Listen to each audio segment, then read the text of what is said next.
যারা মেনে চলেছেন আজকে কিন্তু প্রত্যেকে প্রতিষ্ঠিত হয়েছেন এবং এই মুহূর্তে আজকে লাইভ অনুষ্ঠানে শুধুমাত্র আপনাদের জন্য উপস্থিত আন্তর্জাতিক খ্যাতিসম্পন্ন জ্যোতিষ, বাস্তুবিদ ও হস্তরেখাবিদ, specialist in education and career counselling, marriage and vastu, Shri Bhrigu অনাদি। আজকের অনুষ্ঠানে ভৃগুদাকে অনেক অনেক স্বাগত জানাবো। নমস্কার। নমস্কার। উপস্থিত সকলকে আমার আন্তরিক প্রীতি, শুভেচ্ছা, ভালোবাসা, বড়দের শ্রদ্ধা ও নমস্কার জানিয়ে আজ সরাসরি লাইভ ফোন ইন প্রোগ্রাম। এই মুহূর্তে সরাসরি ফোন করে কথা বলতে পারেন। যারা টিভি চ্যানেলের দর্শক তাদের অনেকটা আইডিয়া হয়েছে। ফেসবুক পেজে এখন মানুষ অতটা বোঝে না, পেজে ওয়ান সাইড আমার ভালোবাসা হবে কিনা, প্রেম হবে কিনা, চাকরি পাবো কিনা, গভর্নমেন্ট জব পাবো, এরকম প্রশ্ন, মানে একাই প্রশ্ন, একাই উত্তর দেওয়ার মতন। ওই কারণে ওই পেজের মানুষগুলোকে ইউটিউবে নিয়ে আসছে, যে বোঝায় যে ফোন করে কনভারসেশনের মাধ্যমে একটা যে কোনো সমস্যার সমাধান করা যায়। ঠিক সেই পয়েন্টগুলোতে কী করবেন, কেন এখন হচ্ছে না বা কবে আদৌ হবে, ওয়ান সাইড প্রশ্ন করলে হয় না। এখন এই প্রচুর প্রোগ্রাম টিভিতে 4 দিন যায়, আপনারা জানেন। দিনের বেলায় মঙ্গল, এবং এই যে মঙ্গলবার আছে, কালকে দুপুরে 2টোয় আছে, কালকে রাত 8টায় রয়েছে 3টে চ্যানেলে। ওই একই সঙ্গে 2-3টে করে চ্যানেলে আমি প্রোগ্রাম করি সোশ্যাল মিডিয়াতে, কারণ যাতে মানুষ পরিষেবা থেকে দীপান্বিত একদম মানুষ যাতে বঞ্চিত নয়। সীমিত সময়ে এই যে পরীক্ষার রেজাল্টগুলো পরপর বেরিয়েছে, মানুষ খুব টেনশনের মধ্যে রয়েছে। এত টাকা ইনভেস্ট করে পড়াচ্ছে, কি পড়বে, কোথায় যাবে, কি করবে, এই নিয়ে মানুষ দ্বিধাগ্রস্ত। ওই কারণেই চ্যানেলগুলোতে এত বেশি করে লাইভ অনুষ্ঠান করি। কিন্তু আপনি যতই প্রোগ্রাম করুন না কেন, আপনার অনুষ্ঠানে আমাদের জানার জায়গাগুলো কিন্তু কখনো ফুরায় না। কারণ শ্রী ভৃগু অনাদির মতন একজন জ্ঞানী ব্যক্তিত্ব আজকের দিনে সত্যিকারের বিরল। আর সেক্ষেত্রে তার যখন অনুষ্ঠান আমরা পাই, তখন কিন্তু প্রচুর ফোন আসে আপনাদের তরফ থেকে এবং আমাদের জানার প্রচুর বিষয় রয়েছে। তো এডুকেশনের ক্ষেত্রেই বলবো ভৃগুদা, এখন যেহেতু মানে এমন একটা সময় যেখানে প্রচুর পরীক্ষার রেজাল্ট বেরিয়ে গেছে, মাধ্যমিক, উচ্চ মাধ্যমিক ইত্যাদি, এই যে পরীক্ষার রেজাল্টগুলো বেরিয়ে যাওয়ার পরেই আমাদের যেটা করার, মানে ছাত্রছাত্রীদের গার্জিয়ানের তরফ থেকে বা বাড়ির তরফ থেকে যেটা করণীয়, সেটি হচ্ছে সঠিক সিলেকশন করা, যে পরবর্তী তারা কি স্টেপ নেবে। তো সেক্ষেত্রে যারা ধরুন এবার মাধ্যমিক বা ওই 10 স্ট্যান্ডার্ড পাস করেছে, পরের যে তাদের সিলেকশনের জায়গাটা, সেটা তারা কিভাবে সিলেক্ট করবে যাতে ভবিষ্যতে তারা ভালো একটা কেরিয়ার তৈরি করতে পারে। আমি একটুখানি তুই কথা বলতে, আমি একটু খুঁজছি কপি পেস্টটা যদি করতে পারি তাহলে মানুষের আরো সুবিধা হবে। একদম দেখছি কপি পেস্টটা করা যাচ্ছে, দেখতে পাচ্ছি, কিন্তু কপি পেস্টটা পাচ্ছি না এখানে। যারা যারা মনে করছেন যে আপনাদের এরকম কোনো এডুকেশনের ক্ষেত্রে কিছু জিজ্ঞাসা রয়েছে বা সিলেকশনের জায়গা রয়েছে, অবশ্যই আপনারা ভৃগুদার কথা বা ভৃগুদার সাথে একটা কনসালটেশন নিয়ে নেবেন। কারণ এই যে বিষয়গুলোর ক্ষেত্রে ভৃগুদার এতটাই দক্ষতা রয়েছে বা প্রত্যেকটি বিষয় ভৃগুদা এতটাই ভালো করে জানেন এবং জেনে আপনাদেরকে সাজেশন দেন। এবং তারপরেও বলবো ভৃগুদার কাউন্সিলিং, ওটিও কিন্তু একটি অন্যতম বিষয় আপনাদের সাকসেসের জন্য। কারণ সাকসেস পেতে হলে শুধুমাত্র যে গ্রহ নক্ষত্রের অবস্থান দেখে আপনাদের একটা জায়গা সিলেক্ট করে দিল, সেই রকম কাজ ভৃগুদা করেন না। ভৃগুদা কাউন্সিলিংয়ের জায়গাটাও করেন, যেটা কিন্তু আপনার জীবনের সাকসেসের জন্য একটি অন্যতম জায়গা। আচ্ছা, এই না হলে তো হবে না। তো মানুষকে যদি দেখো, ডাক্তার ওষুধ দেয় রেস্ট্রিকশন, যে শুয়ে থাকতে বলে, যে এতদিন ঘুমাবেন, এরপর আপনি এইভাবে চলুন, তাহলে আশা করি আপনি এরপরে অফিস করতে পারবেন। তাই সাজেশনটাও, অ্যাওয়ারনেসটাও প্রয়োজন। ঠিক সেরকম আগে কি করতে হবে, তার আইডিয়াল টাইমটা কি, আইডিয়াল পেজটা কি, কোন সিচুয়েশনে সে এসছে, কোন সিচুয়েশনের মধ্যে সে আদৌ রয়েছে, আদৌ এখান থেকে সে ওভারকাম করতে পারবে কি না, এই জায়গাটা যদি তাকে রেকটিফাই না করে দিই, তাহলে কিন্তু তার হবে না। যেরকম এই সময় এত রেজাল্ট বেরিয়েছে, আমি কয়েকটা এডুকেশনের কথা বলে দিই। উচ্চ মাধ্যমিক থেকে মানুষ দ্বিধাগ্রস্ত হবে না। ধরুন ঘুম থেকে উঠে আপনি প্রত্যেক দিন একটা রাস্তা দিয়ে বাজারে যান, একটা দিন ঘুম থেকে উঠে হঠাৎ দেখলেন আপনার বাড়ির সামনে 5টা রাস্তা। দেখুন তো আপনি দ্বিধাগ্রস্ত হবেন কি হবেন না, যেটা আজকে আমাদের মা বাবাদের হয়েছে। কারণ এমনি সন্তানরা পড়াশোনা করছে কি করছে না সেটা ছেড়ে দিন, আজকে ওই বিতর্কিত কথায় যাব না। আজকে হচ্ছে সাবজেক্ট সিলেকশন। এই যে উচ্চ মাধ্যমিক থেকে আমরা বিভিন্ন প্রফেশনাল কোর্স করব, কতগুলো কোর্স পরপর বলে অনেক কোর্স আছে, আর রোজ রোজ কোর্স বেরোচ্ছে। এডুকেশন সেক্টর রোজ রোজ ওপেন হচ্ছে, নানা রকম গ্রোয়ের কম্বিনেশন সরকার থেকেও চেষ্টা করছে, বিভিন্ন রকম একটা স্কুল কলেজে একরকম কম্বিনেশন দিচ্ছে। সেগুলো স্কোপ পেলে বলবো, আর নাহলে তো লাইভে গিয়ে আবার কালকে রাত 8টায়, কাল দুপুর 2টায় আছে, তখন আলোচনা করবো। ওগুলো 1 ঘন্টা করে করি। যেরকম ধরুন উচ্চ মাধ্যমিক থেকে যারা পড়বেন মনে করছেন, দেখুন বিবিএ পড়তে পারেন, শুনেছেন। বিবিআই একটা এডুকেশনে জানতেন না, আচ্ছা, হসপিটাল ম্যানেজমেন্ট পড়তে পারেন, হসপিটালিটি ম্যানেজমেন্ট পড়তে পারেন, হোটেল ম্যানেজমেন্ট পড়তে পারেন। সব পরীক্ষাগুলো কিন্তু আলাদা আলাদা দিয়ে যায়। জিএ হোমস দিয়ে যেমন হোটেল ম্যানেজমেন্ট পরীক্ষা দিতে হয়, বিবিএরও আলাদা পরীক্ষায়, বিবিআই এর আলাদা পরীক্ষা রয়েছে। এটা হচ্ছে উচ্চ মাধ্যমিক থেকে। ঠিক সেরকমভাবে বিসিএ পড়তে পারেন, বি অপটিক্যাল পড়তে পারেন। ঠিক সেরকমভাবে এখন বায়োটিক এআই এসে গেছে, সেগুলো পড়তে পারেন আপনি উচ্চ মাধ্যমিকের পর থেকে। এমনকি কমার্সেও দিচ্ছে অপশান কিছু কিছু ক্ষেত্রে স্কুলে, যেমন 9 থেকে আর্টস সায়েন্স কমার্স গত বছর থেকে ভাগ হয়েছে, এই বছর শুনছি নাকি 8 থেকে হবে কিছু কিছু, বিশেষ করে আইসিএসসি বোর্ডে। তা আমার তো কত ছেলে মেয়ে আইসিএসসি বোর্ডে আমার যেখানে থাকি সেখানকার, কিন্তু সব জায়গার হয়নি। এগুলো সিস্টেম আস্তে আস্তে হবে। কিছু কিছু জায়গায় যেমন এডুকেশন কিছু ডিফারেন্স আছে। কীরকমভাবে বলি, কোনো জায়গায় সায়েন্সের সেকেন্ড ল্যাঙ্গুয়েজের তুলে দিচ্ছে, সেকেন্ড ল্যাঙ্গুয়েজ অপশান আর ফিজিক্যাল এডুকেশন। তাহলে আপনি যাতে নাম্বারটা বেশি করে বাড়াতে পারেন, সেটা ফিজিক্স কেমিস্ট্রি সায়েন্স বেস হলে ফিজিক্স কেমিস্ট্রি ম্যাথামেটিক্স বাদ দিয়ে আপনার প্রচুর আপনার নাম্বার উঠলে 100 পেলেন ফিজিক্যাল এডুকেশনে, তা দিয়ে কিন্তু কেরিয়ারে আউটপুট হবে না। বা আপনি ফিজিক্যাল এডুকেশনে কিন্তু অনার্স পড়বেন না, বোঝানোর জন্য বলছি আপনাকে। এগুলো সাপোর্টিং সাবজেক্ট যেটা নিতে পারেন ল্যাঙ্গুয়েজের পরিবর্তে। কিছু কিছু ইংলিশ মিডিয়ামের অপশান আছে, সব ইংলিশ মিডিয়াম নেই। একটা ইংলিশ মিডিয়ামে কাঁথি থেকে ফোন এসেছিল, সে বলছে কমার্স বলে কোনো সাবজেক্টই নেই, মানে সেই স্কুলে নেই। আমি কমার্স বলে সাবজেক্ট হয় না, কমার্সে তো কমার্স একটা সাবজেক্ট, বিজনেস স্টাডিসের একটা সাবজেক্ট, অ্যাকাউন্টেন্সির একটা সাবজেক্ট, ইকোনমিক্সের একটা সাবজেক্ট, ম্যাথ একটা সাবজেক্ট। বললো কমার্স বলে এখানে আমাদের কোনো সাবজেক্ট নেই। আমাদের কমার্সটা দিয়েন না, তাহলে অন্য কোনো ফিজিক্যাল এডুকেশন যদি কিছু অ্যাড করে দিন, নাম্বার তো তুলতে হবে। আর তো বেস্ট অফ ফাইভ যদি কীভাবে সেট করেন, যে 6টা 7টা যদি না থাকে, তাহলে বেস্ট অফ 5 আপনাকে ডিসাইড করবেন কী করে। আর যদি আপনি ল্যাঙ্গুয়েজ বাদ দিয়ে যদি আপনার ইংলিশটাই একমাত্র, সব বোর্ডের কিন্তু ইংলিশটাই শুধু ল্যাঙ্গুয়েজকে কাউন্ট করায়, আদারওয়াইজ সেকেন্ড ল্যাঙ্গুয়েজ কারোর হিন্দি কারোর বাংলা, ওইটা এখন অপশনাল হয়ে গেছে। লোকে আরো কোনো অন্য সাবজেক্টও চুজ করতে হবে ল্যাঙ্গুয়েজের জায়গায়। কে আছেন, কোথা থেকে বলছেন? কে আছেন? নমস্কার। নমস্কার। হ্যাঁ, কে বলছেন, কোথা থেকে বলছেন? নমস্কার স্যার, কি নমস্কার। হ্যাঁ নমস্কার দাদা, কোথা থেকে বলছেন, কার জন্য জানবেন? আমি বাঁকুড়া থেকে অমিত দাস বলছি। আমার সম্বন্ধে জানতে চাই। হ্যাঁ, ডেট অফ বার্থ, জন্ম তারিখ? 13/5/99। টাইম? 13 মে 99। টাইমটা বলুন। বিকেল 4:03। বিকেল 4:03। জন্মস্থান? বাঁকুড়া। কোথায় হয়েছেন?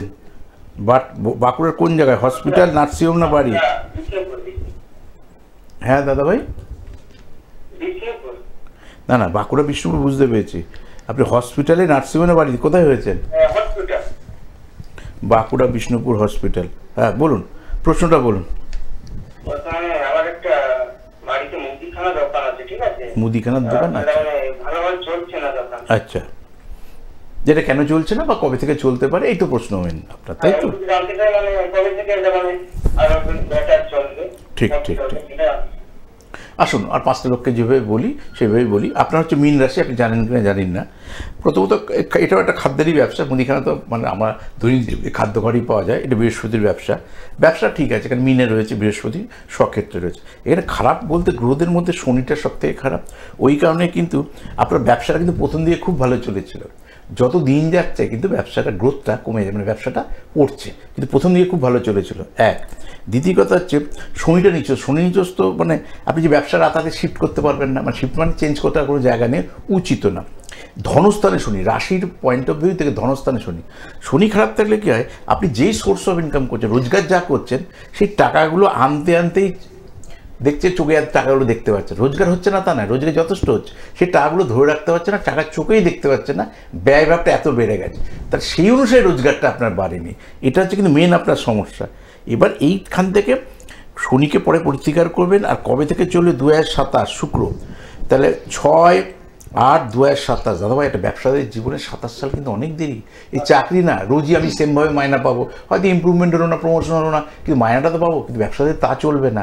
এই 27 সাল জীবনে এখনও 1.5 বছর টাইম। এই টাইমটা যদি বসে, সংসার বড় হয়ে গেছে, কারণ আফটার তো আমাকে টুডে টুমরো রোজগার সেভাবে করতেই হবে। তো ব্যবসা ঠিক আছে, ভবিষ্যতে হনুমান চালিসা পাঠ করবেন, শনিবার করে মাংস, ডিম, মসুর ডাল খাবেন না, আপাতত যেগুলো টিপস করতে পারেন, প্রয়োজনে পরবর্তীকালে জ্যোতিষকে দেখিয়ে গ্রহের প্রতিকার করে নেবেন। আশা করি ভালো হবে। 2027 সালের আগস্ট মাসের 6 তারিখ থেকে আপনার জীবনে সুপরিবর্তন আসবে। ভালো থাকুন দাদাভাই। একদম। এবং আপনি যদি মনে করেন যে চেম্বারে এসে সরাসরি যোগাযোগ করবেন, সেক্ষেত্রে দেখুন বুকিং নাম্বার রয়েছে, ওটিতে আপনি ফোন করে অ্যাডভান্স বুকিং করুন বা অনলাইন কনসালটেন্সি করুন, তার জন্যও কিন্তু একটা নাম্বার পাচ্ছেন। তো আপনি যেহেতু অনেক দূরে থাকেন, আপনি অনলাইন কনসালটেন্সি করে নিতে পারেন। 9477066173 এটি হচ্ছে অনলাইন কনসালটেন্সি নাম্বার। আর বুকিং নাম্বার মানে যারা চেম্বারে আসতে চাইছেন তাদের জন্য যে নাম্বারটি নোট ডাউন করতে হবে 9830143766। এই রয়েছে আপনাদের বুকিং পারপাস নাম্বার। আর বিভিন্ন জায়গায় আপনারা চেম্বার পাচ্ছেন।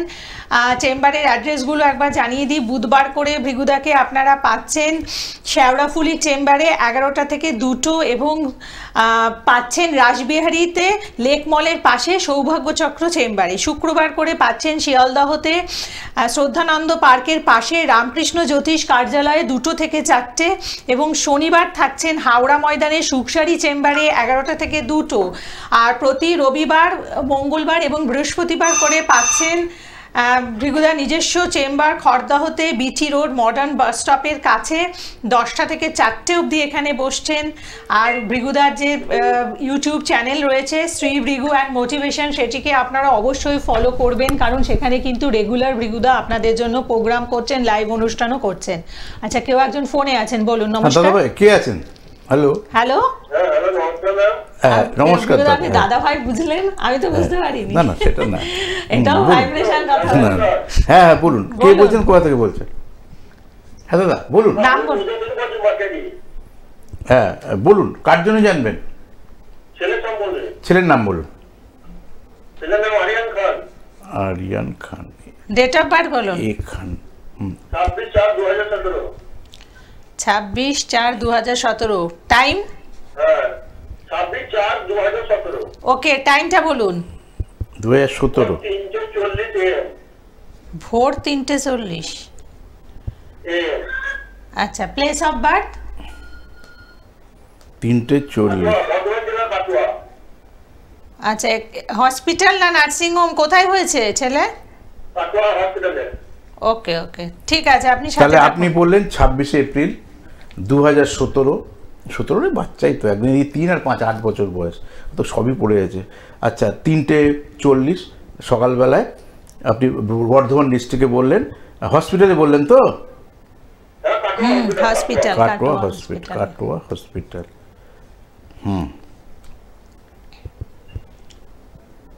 বলুন, প্রশ্ন আর কি থাকবে, জীবনে সবই পড়ে রয়েছে। তবু রাশি লগ্নটা শুধু বলে দিয়ে, কোন গ্রহ ভালো কোন গ্রহ খারাপ কীভাবে অপারেট করবেন। ও রাশির হচ্ছে মেষ হচ্ছে রাশি। সব থেকে পজিটিভ গ্রহ হচ্ছে রবি। রবি তুঙ্গস্থ, খুব ভালো জায়গায় রয়েছে। আর তারপরে পজিটিভ গ্রহ হচ্ছে শুক্র। শুক্র তুঙ্গস্থ, মানে সব থেকে তুঙ্গস্থ শব্দের অর্থ খুব ভালো, আর নিচস্থ শব্দের অর্থ খুব খারাপ। এটা সাধারণ মানুষ বুঝবেন। তুঙ্গস্থ মানে খুব খুব ভালো হচ্ছে শুক্র, খুব খুব ভালো হচ্ছে রবি। আর সব থেকে নেগেটিভ গ্রহ যদি ধরি, সেটা হচ্ছে মঙ্গলটা সব থেকে খারাপ জায়গায় রয়েছে, আর এখানে কেতুটা আমার খারাপ জায়গায় রয়েছে। আর ছকটার মধ্যে শুধু অশুভ যোগ রয়েছে, আদারওয়াইজ কোনো নেগেটিভ প্রভাব নেই। তাহলে প্রথম বেঁচে থাকা, সুস্থ থাকা, ভালো হওয়া, বড় গাছকে যেমন ছোটোবেলা দাদা বেড়া দিয়ে দেয়, ওকে ও তো ছোটো চারা গাছের মতন, ওকে আস্তে আস্তে বড় করতে হবে। ওই জন্য শারীরিক মানসিক সব দিক থেকে যেন শুভ, ওকে একটা ছোটো অশুভ যুগের প্রতিকার করে দেবেন ফার্স্ট। সেকেন্ড থিং, ওকে খেলাধুলার মধ্যে দিলে, কারণ 8 বছর হয়ে গেছে, 5+ সব দেওয়া যায়। ওকে ইনডোর ওরিয়েন্টেড কোনো গেমের মধ্যে দেবেন, যাতে মেমোরি সেল স্মৃতিশক্তিটা প্রখর হয়, পড়াশোনায় মনোসংযোগটা যাতে আসে। কারণ একটা জায়গায় ঠেলবো, তারপর তো ওকে আর্টস পড়াবো না সায়েন্স পড়াবো কমার্স পড়াবো ডিসাইড করবো, এটা গেলে এক। কারণ শুক্র রবি লোকের ভালোই থাকে না, অনেকে যেমন এডুকেশন হয় না, এডুকেশন হলে চাকরি পেলো না, ওর সেই দিন কোনো দিন আসবে না। কারণ শুক্র ভালো রবি ভালো, তারপরে একে যদি সত্যি করে একটু এগিয়ে নিয়ে ধরি, যদি ইংলিশ মিডিয়ামে পড়ে ওকে সায়েন্স বেসড এডুকেশন দেওয়া উচিত, টেকনোলজি বেসড এডুকেশন দেওয়া উচিত। শুক্র খারাপ থাকলে ওইগুলো দিই না। রবি খারাপ থাকলে কোনো ধরনের ওই ধরনের টেকনোলজি ওরিয়েন্টেড কোনো এডুকেশন দেওয়া হয় না। ওনাকে এই যে একটু আগে আলোচনা করছিলাম না, যে এআই নিয়ে কথার কথা বলছি, দিই না। কারণ শুক্র ভালো না থাকলে টেকনোলজিক্যাল এডুকেশন হয় না। কিন্তু ওকে বড় করাটা ডিফিকাল্ট হবে, কারণ মেষ মানে ভেড়া, মানুষ ভেড়ানের সিম্বলিক। ওর মাকে বলবেন কোনোভাবে যা হবে ওকে বুঝিয়ে বুঝিয়ে করা। ওকে ঘরের মধ্যে বসে ওই বলে টেবিল টেনিস খেলাবেন, ইনডোর কোনো গেম, এটা ফার্স্ট। সেকেন্ড থিং, পূর্ব দিকে মুখ করে পড়তে বসাবেন। কোনো রকমভাবে কালো, অ্যাশ কালার, নীল এই ধরনের পোশাক আশাক বা কালার যেন ব্যবহার না করে, শক্ত কিছুর মধ্যে বসে পড়াশোনা যেন করে, আর পূর্ব দিকে মুখ করে পড়াশোনা। আদার্স অ্যাক্টিভিটিস, ছবি আঁকছে, কি কালকে গান শিখবে, কি পরশুদিন গল্পের বই পড়বে, কি মোবাইল দিয়ে কি এডুকেশন করছে, এখন তো অনলাইন সব হয়ে গেছে, সব কিছু করে উত্তর দিক। তো বেসিক এডুকেশন পূর্ব দিক, আদার্স অ্যাক্টিভিটিস কিন্তু উত্তর দিক। এইভাবে ওকে আস্তে আস্তে অপারেট করুন। যদি ঠিকভাবে ছোটোবেলার ভিতটা তৈরি করতে পারেন, অশুভ যোগ আছে মানে কিছু তো জীবনে অন্ধকার থাকবেই। যদি বড় হয়, সুস্থ থাকে, ভালো থাকে, এই ছেলের এডুকেশন কেরিয়ার নিয়ে আপনার চিন্তা নেই। কিন্তু সবে 8 বছর বয়স, ওকে আগে ভিতটা তৈরি করুন। যদি তৈরি করতে পারেন, আশা করি ওর মঙ্গল হবে। অনেক পজিটিভ কানেকশান কিন্তু আছে, কিন্তু সেই অবধি পৌঁছবে তবে তো হবে। সেই অবধি আপনি ঠিকভাবে অপারেট করুন, আশা করি মঙ্গল হবে। ভালো থাকুন দাদা। ভালো থাকবেন। এবং এই যে মানে চার্টের মধ্যে পজিটিভ কানেকশন আছে, সেটা শুধু শুনে রাখলেই হবে না, এটাকে কিন্তু কাজে লাগাতে হবে। আর সেটা কাজে লাগানোর, যদি মনে করেন যে কাজে লাগাবেন, তাহলে আপনাদের এসে সরাসরি যোগাযোগ করা ভীষণ প্রয়োজন। কারণ এরকম কানেকশন হয়তো অনেকের নেই, তারা এটাকে এরকম কানেকশনের জন্য তারা বিভিন্ন জায়গায় ঘুরে বেড়াচ্ছেন, কিন্তু আপনার ছেলের ছকে যেহেতু আছে, আপনি এসে কনসালটেশন করুন, যাতে এই ভালো সুযোগটাকে কাজে লাগিয়ে ভবিষ্যতেও প্রতিষ্ঠিত হতে পারে। আচ্ছা, কেউ একজন ফোনে আছেন, বলুন। নমস্কার। কে আছেন, কোথা থেকে বলছেন দাদা? হ্যাঁ বলুন, কার জন্য জানবেন? মেয়ের নাম বলুন, মেয়ের নাম বলুন। Moushumi Das. M Das. Date of birth এরকমভাবে বলছেন কেন? একটু পরিষ্কার করে বলুন। 19, হ্যাঁ কথাগুলো জড়িয়ে যাচ্ছে। 19/12/2000। সময় বলুন। রাত্রি 10:40। জন্মস্থান? আচ্ছা, নার্সিংহোম না হসপিটাল? রাত্রি 10:40। 10:40 কি নিয়ে জানবেন? হাওড়া। দাও দেখে নিয়ে আগে। 10:40 দাদা ভাই, তাই তো? হসপিটাল 10:40 রাত্রি PM, হাওড়া হসপিটাল।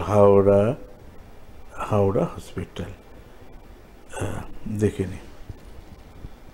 হ্যাঁ দাদা ভাই, এবার প্রশ্নটা বলুন। কি জানতে চাইছেন? এডুকেশন না সংসার করা না বিয়ে করা? চাকরি, কি ধরনের এডুকেশন? শারীরিক সমস্যা কি বললেন? শারীরিক, এই যে ডাক্তার দেখেন, জ্যোতিষের কাছে বলছি কথা প্রসঙ্গে, আপনি তো একটা পড়াশোনা জানার লোক, সবসময় যদি ডাক্তার কাছে কখনো ভাগের কথা জিজ্ঞেস করে, এটা বলতে পারি, বলবো তো বটেই, বলেছেন যখন এটা লাইফের একটা পার্ট। কিন্তু জ্যোতিষের কাছে না হেলথের জন্য সাধারণত কেউ আসে না। আর কাউকে যদি কোনো পাথর দিই, কেরিয়ারের আউটপুট দেখানো যায়, চাকরি পাচ্ছে না, চাকরি পেলো, বা মেয়েটার ছেলেটা ফেল করে গেছে, হলো, বিয়েটা হচ্ছিল না, হলো, কিন্তু হেলথ খারাপ, এই প্রতিকার করুন আপনার হেলথ ভালো হয়ে যাবে, এটা কোনো সুস্থ জ্যোতিষী অ্যাডভাইস করবে না, করা উচিত না। নিজে পড়বো তো বটেই। এর আগে বলেছি, লগ্নকে আগে প্রতিকার। লগ্ন হচ্ছে দেহ, গৃহ, বাড়ি, পরিবেশ। বহু মানুষের হেলথের জন্য সংসার হয়নি, বহু মানুষের চাকরি কন্টিনিউ করতে পারছে না হেলথের কারণে। সাধু সন্ন্যাসীরা বলে গেছিলেন, স্বাস্থ্য নাকি সম্পদ। আমরা কখনোই বুঝি না যতক্ষণ না হেলথে এফেক্ট হয়। এমনকি লাস্টে আমরা কিছুটা বুঝলাম লকডাউনের সময়, যখন করোনা হলো, আমরা সব প্রচুর লোক প্রিয়জনকে হারিয়েছি। তারপর থেকেই আমরা একটু সিস্টেমেটিক লাইফ লিড করি। অনেকে তো মানে, যারা মানে না তাদেরকে ছেড়ে দিন, তার মধ্যে আপনি পড়ছেন না, কিন্তু আমি বোঝাতে চাইছি, তার জন্য ডাক্তার দেখান। আচ্ছা, চলে আসি। রাশিটা কন্যা হচ্ছে রাশি। হেলথ ষষ্ঠপতি, ষষ্ঠ থেকে রোগ 1, 2, 3, 4, 5, 6। ষষ্ঠকে হচ্ছে শুক্র রয়েছে। ষষ্ঠপতি শনি কোথায় রয়েছে? শনি ষষ্ঠ, সপ্তম, অষ্টম, নবম, দশম। দশমের শনি রয়েছে কার সঙ্গে? শত্রু বৃহস্পতির সঙ্গে রয়েছে, রাহু তুঙ্গস্থ। আচ্ছা, অষ্টমপতি কি দেখি? অষ্টম থেকে দূরারোগ্য বেঁধে 1, 2, 3, 4, 5, 6, 7, 8। অষ্টমপতি বৃহস্পতি। তবে যাই হোক, ওর কিন্তু অনেক কন্টিনিউশন হবে। কন্টিনিউশন মানে শনির রোগ যখন হবে, খুব তাড়াতাড়ি রিলিফ হবে না, ওকে থরলি একটা প্রসিডিউরের মধ্যে কিন্তু রাখতে হবে। শনি কিন্তু দুরারোগ্য ব্যাধি কারক। মানে অনেক যেমন গল ব্লাস্টোন হলো, ও 2 দিন রাখলো, তারপর দিন ছেড়ে দিল, এগুলো শনির রোগ না, বৃহস্পতির রোগ। তাই যেহেতু শনিটা খারাপ রয়েছে, বড় ডাক্তারের পরামর্শ নিন, অনেকটা সিস্টেমেটিক ওকে লাইফ লিড করতে হবে, তা নাহলে কিন্তু রিলিফ হবে না। আর এখান থেকে শনির প্রতিকার করলে কিন্তু হেলথের রিলিফ হবে না। হেলথের জন্য আপনার ডাক্তারই দেখাতে হবে। কী কারণে হচ্ছে সেটাকে আমি বোঝাবার জন্য এটাকে বোঝালাম। ভালো থাকুন দাদা ভাই। ঠিক আছে, ভালো থাকবেন। এবং ভৃগুদা একদম সোজাসাপটা কথা বলেন, এবং যেটা বেসিক জায়গা সেটাই 43 বছর জ্যোতিষের অতিক্রান্ত। 43 বছর আগে যখন মানুষকে ভুল পথে পরিচালিত করেনি, তো এখন করবো কেন? বোঝানোর জন্য বলছি, 43 বছর আগে মানুষকে যতটা জেনেছি ততটাই গাইড করার চেষ্টা করি, তাহলে এখন করবো না কেন? এখন এত সেক্টর, এত দিক, এত বড় স্কোয়ার এত সোশ্যাল মিডিয়া এত রকমভাবে আমি এত ছাত্রছাত্রী তৈরি করেছি, তাহলে আমার ছাত্রছাত্রী সব চ্যানেলে, সব ফেসবুকে, রেডিওয়ে বসে থাকে, ইউটিউবে। যার জন্য আমার তো একটু ভুল বলার জায়গায়, ও বলে স্যার এই গ্রুপটা এখানে থাকলে এই বলেছেন, এটা আর্টস বেসড এডুকেশন, এটা সায়েন্স বেসড এডুকেশন, এটা কমার্স বেসড এডুকেশন, এটা ম্যাথ বেসড সায়েন্স, এটা উইদাউট ম্যাথ সায়েন্স। এই ছাত্রগুলো জেনে গেছে, তো ওইভাবে তো শিখিয়েছি তাদের। ওই জন্য আমার কিন্তু অন্য লোকের মতন আপনি বললেন আমার এটা হয়ে যাবে, আমি বলে দিলাম হয়ে যাবে, কোনোদিন হবে না। যা থাকবে সেইভাবে গাইড করতে হবে। আচ্ছা ভৃগুদা, সরকারি চাকরির ক্ষেত্রে মানে কি গ্রহ সংযোগ থাকলে মানুষ সরকারি চাকরির জন্য প্রিপারেশনটা নেবে? এবার প্রথম হচ্ছে সরকারি চাকরির জন্য ওভারঅল শব্দ, ভালো করে বোঝো কথাটা। সরকারি চাকরির শব্দটা ওভারঅল শব্দ, কিন্তু কিসের সরকারি চাকরি ভালো করে বোঝো কথাটা। ধরো আমি ইঞ্জিনিয়ার, আমি একটা সরকারি চাকরি চাইছি, ঠিক আছে, বা আমি মনে করছি এই কোনো ব্যাংকিং সেক্টরে চাকরি করছি, আমি একটা MBA পাস করা যাবে, তার একটা ইঞ্জিনিয়ার যে সরকারি চাকরি পাবে, একটা MBA পাস করা ছিল সেই সরকারি চাকরি পাবে। তো সরকারি চাকরিটা ওভারঅল শব্দ। একটা 8 পাস ছিল সরকারি চাকরি পেতে পারে, একটা উচ্চ মাধ্যমিক পাসও পেতে পারে, একটা গ্র্যাজুয়েশনও পেতে পারে। যে রেলের গেট ফেলে, তাদের কি আর মাস্টার ডিগ্রি লাগে না PhD লাগে, এটা বলছি। তো সরকারি চাকরিটা শব্দটা ওভারঅল, সেটা রবি কেন্দ্রিক। আর কিসের চাকরি, তাহলে এডুকেশনটাকে যদি না করি তাহলে কিসের চাকরি করবো? তো আমি অ্যাজ এ ইঞ্জিনিয়ারটা ইলেকট্রিক্যাল, মেকানিক্যাল না সিভিল, এগুলো দেখে শনি মঙ্গল না। আমি টেকনোলজিক্যাল এডুকেশন করেছি, আমি এদিকে BCA পড়ছি, BCA পড়ে MCA পড়ছি, বা আমি কম্পিউটার সায়েন্স বা কম্পিউটার অ্যাপ্লিকেশন বা AI নিয়ে পড়ে। AI তো আগে ছিল না, AI এখন এসছে। আগামী 5 বছর পর যারা চাকরি করে তাদের জন্য এই এডুকেশনটা অ্যাপ্রোপ্রিয়েট। রোবোটিক অনেক কিছু, আগে যেমন ছিল ফ্যাশন ডিজাইন, অনেক কিছু এডুকেশন ছিল। এই এডুকেশন ফেস ভ্যালুগুলো এখন কমে গেছে, সময়ের সাথে সাথে ভাঙতে হবে। ধরুন এই দৃষ্টিতে তাকে রাখতে হয় সেই জ্যোতিষীকে এত কেনই মাথা কাটাতে হবে, লাভটা কি পয়সা মানুষ দেয়? AI এর কারণে আমাদের জেনারেল যে জায়গাগুলো, মানে ডাক্তার ইঞ্জিনিয়ারদের যে চাকরির জায়গাগুলো এখন অনেক কমে যাচ্ছে। দেখো কিছু সব সময় এরকম আতঙ্ক ছিল, এইসব বলতে গেলে আমাকে নাড়িও না, আমাকে নাড়লে অনেক মুশকিল আছে বলি অনেক কারণে। না আমাকে বিতর্কিত যদি বলে মুশকিল কোন জায়গায়, কম্পিউটার এলে আমার পৃথিবী ধ্বংস, আমাদের রাজ্যের ছেলে মেয়ের চাকরি চলে, আমি রাজ্য নিয়ে বলছি, রাজ্যের মানুষ রাজ্যে চলে যাবে, কেউ না কেউ বা কারা বলেছিল চলে যাবে, সর্বশান্ত হয়ে যাবে, সব আস্তে রাজ্যে ঢুকতে দেয়নি, চলে গেলে সব ব্যাঙ্গালোরে। তারপর অনেক পরে ওয়েস্ট বেঙ্গলে আজ কম্পিউটার চালাতে চাকরি চলে গেছে না, চাকরি আছে, নতুন রূপে চাকরি ফিরবে। ওকে, সে তো ভালো কথা। তাহলে যে সরকার যেভাবে থাকুক, যারা যেভাবে পরিবেশন করুক তাদের মতন করে, কিন্তু মানুষ সব মরে যাবে না, সিচুয়েশনের সাথে সাথে ভাঙতে হবে। তুমি মোবাইলকে অ্যাভয়েড করবে কি করে, ইন্টারনেটকে অ্যাভয়েড করবে কি করে? তুমি তো টেকনোলজির ওপর তুমি ডিপেন্ড। তো টেকনোলজির সাথে সাথে যদি নিজেকে না পেয়েছি, আমি বলি না মোবাইল সন্তানকে দেখতে পাবো, নিজেরাও মোবাইল দেখবো না, নেট কানেকশন অফ করে রাখবো, তাহলে পৃথিবী থেকে আপনি বঞ্চিত হয়ে থাকলেন, আপনি কিচ্ছু জানবেন না, কিচ্ছু করতে পারবেন না। ঠিক সেরকমভাবে আপনি যেটা বিশ্বায়নের যুগে যে জিনিসটা না থাকলে হবে, আপনি এখনই মোবাইল অফ করে দেখবেন আপনি নিজে অন্ধ হয়ে যাবেন। তার সময়ের সাথে নিজেকে গুরুত্ব দিতে হবে। তাহলে এরকম করে আমরা বিভিন্ন সরকার, বিভিন্ন দেশের বিভিন্ন রাজ্যের রাজনীতিবিদরা অনেক ভুল করেছি। আর ভুল না, এটা হলে এটা হয় না, এটা হলে সমস্ত মানুষের চাকরি যাবে, এই থিওরিটা পুরো ভুল। এক সেকশনে চাকরি যাবে, আবার নতুন করে টেকনোলজিক্যাল চাকরির সোর্স তৈরি হবে। ঠিক আছে, কে আছেন বলুন? কে আছেন খুব তাড়াতাড়ি বলুন, টাইম নেই। 2 মিনিট পারবো, বলুন কে বলছেন। হ্যালো হ্যালো, যাই হোক, আচ্ছা সংক্ষেপে বলে নিই। প্রথম আজকে যারা পেলেন না, এই 25 মিনিটের অনুষ্ঠান তো, আমার ইউটিউবে লাইভে আমি 1 ঘন্টা থাকি, আর পেজেও থাকি 1 ঘন্টা। তা আজকে যারা পেলেন না, আগামীকাল রাত 8টায় পাবেন সরাসরি ইউটিউব চ্যানেল সিবি গান মোটিভেশন, লেখাটা যাচ্ছে, চ্যানেলটা শুধু সাবস্ক্রাইব করে রাখুন। আর আমার ফেসবুক পেজ নিজের সিবি গণাদি, এই চ্যানেলটা লাইক ফলো শেয়ার আর সাবস্ক্রাইব করে রাখুন। তাহলে আমি কবে কখন বসছি, ক্যামেরাম্যান সিগন্যাল দেখাচ্ছে, সমস্ত নোটিফিকেশনটা আপনার কাছে পৌঁছে যাবে। তা আমি সিবি গণাদি আপনাদের সঙ্গে ছিলাম, আছি, থাকবো। যাদের অনলাইনে দেখাবেন তারাও দেখাতে পারেন, যারা অফলাইনে দেখাবেন চেম্বারে এসে তারাও আসতে পারেন। আমি